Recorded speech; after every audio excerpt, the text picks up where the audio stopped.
Vamos lá, galera, vamos retomando aqui a disciplina de epidemiologia no módulo 4, onde nós vamos falar coleta e análise de dados epidemiológicos, né?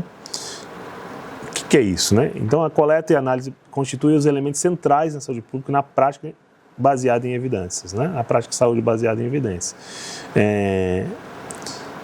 A gente vai fazer a pesquisa, então a gente falou no módulo anterior, descritiva, analítica e experimental, mas a gente precisa analisar esses dados, a gente precisa ter domínio de análise e coleta e análise desses dados, porque senão a gente tem muitos viés de pesquisa nesse processo.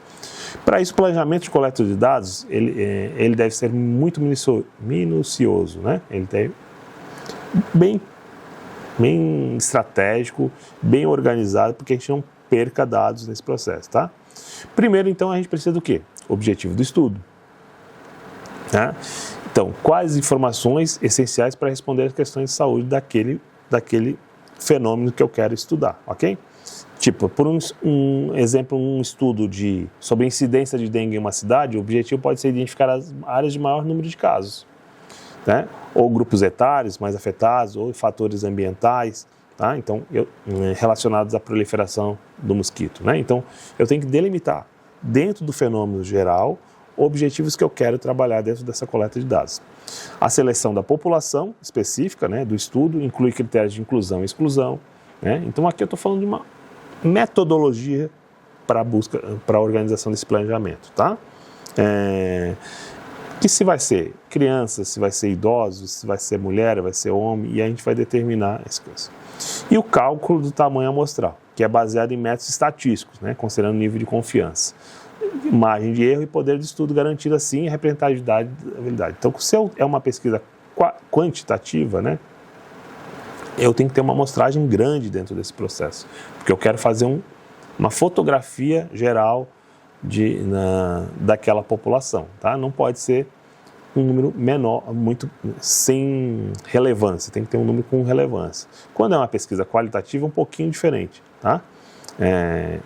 E quais são os instrumentos de coleta de procedimento, tá? Então, é extrema importância a gente também determinar qual é o instrumento que eu vou utilizar para fazer essa pesquisa. Então, aí tem questionários estruturados, entrevistas semi-estruturadas, observações clínicas detalhadas, então eu posso, a partir de observação, a partir de exames laboratoriais ou monitoramento digital, como sensores de pressão arterial, né, e assim por diante, eu tenho que determinar qual instrumento eu vou utilizar para fazer a minha coleta de dados, ok? A padronização desse instrumento associado ao treinamento rigoroso da equipe de coleta, né, assegura a consistência dos dados que vão ser captados, né? Então, eu escolho um instrumento, capacito as pessoas que vão à busca, né, vão aplicar esse instrumento para que a gente não tenha uma perda mínima de dados dentro desse processo. E aí a gente vai para as fontes de dados, aonde que elas vão ser captadas. Vai ser de fontes primárias ou fontes secundárias, né? Então, o que são a diferença? As fontes primárias são obtidas diretamente do estudo, ou secundárias, provenientes de registro administrativo. Então, quando eu pego um dado no sistema de informação do Ministério da Saúde, eu estou pegando uma fonte secundária. Quando eu entrevisto um usuário, eu estou pegando na fonte primária. Tá? Então, essa é a relação que a gente tem que entender. Fonte primária é direto, fonte secundária é quando eu já tenho uma análise em cima do dado, já tem um dado, já foi trabalhado, e eu vou pegar esse dado a partir de alguma informação. Tipo, a fonte secundária a gente pode pegar o DataSUS, o SINAM, o CISUS, o ESUS, a atenção primária, tudo isso. Tá? Os dados primários, ele permite um controle maior da qualidade e detalhamento da informação. Enquanto os secundários possibilitam análise de tendência em larga escala, comparação temporal e geográfica. Essa é uma diferença básica e importante quando a gente vai determinar o meu processo de coleta de dados, tá? Então, ficou claro? Dados primários eu pego direto do agente, dados secundários eu pego a partir de um dado já estabelecido, como um sistema de informação. Tipo de estudo. Os tipos de estudo, como eu falei, pode ser qualitativo, pode ser quantitativo, os dados. Então, os dados qualitativos como sexo, etnia, estado civil e sintomas clínicos, né, são características de estudos qualitativos. Quantitativos é como idade, pressão arterial, né? Níveis de glicemia, peso, altura. Então, é um número. Eu quero saber é 12, é 120 por 80, o glicosímetro deu 100. Então, eu vou quantificar isso. Qualitativos são dados mais subjetivos, tá? Os estudos longitudinais acompanham indivíduos ao longo do tempo, capturando relações entre exposição e desfecho, tá? Como acompanhamento de paciente diabético para identificar os fatores que influenciam as complicações cardiovasculares. Então, eu acompanho dentro de um certo tempo esse usuário e aí vou verificar qual a consequência desse tempo de tratamento nas complicações, ok? Estudos transversais já oferecem uma fotografia do estado de saúde da população, sendo úteis para o monitoramento de prevalência de doenças crônicas ou vacinação. Então, ele vai pegar uma... É como se eu tirasse uma fotografia daquela população para analisar em cima dela, ok?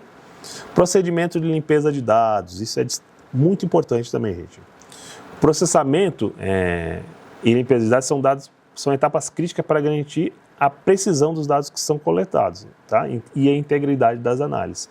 Por quê? Ele inclui identificação e tratamento de inconsistência. Então, a gente vai verificar onde estão os buracos da minha coleta de dados para eliminar esses buracos e poder fechar dentro de um dado mais real dentro desse processo, tá? Esse procedimento permite análise robusta de geração de relatórios confiáveis e uma análise mais real do processo. A análise descritiva,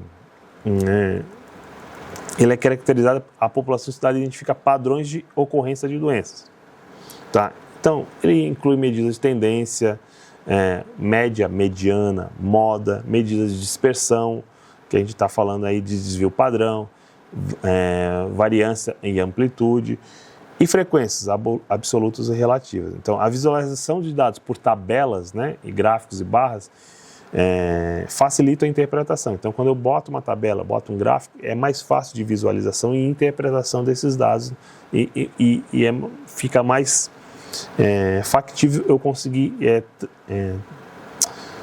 divulgar esses dados para uma população maior de entendimento nesse processo.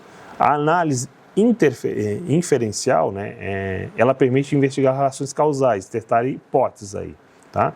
Epidemiológicas. Tipo, teste estatístico, né, eles vão dar os modelos multivariados daquela relação de adoecimento dentro desse processo, ok? E aí vai permitir o quê? Controlar variáveis de confusão e avaliar os efeitos independentes múltiplos determinantes, quando a gente tem vários determinantes dentro desse processo de saúde. Coisa. Qual é a aplicação prática para isso, né? Então, inclui monitoramento de surto de doenças infecciosas, avaliações do impacto de programas de prevenção de doenças.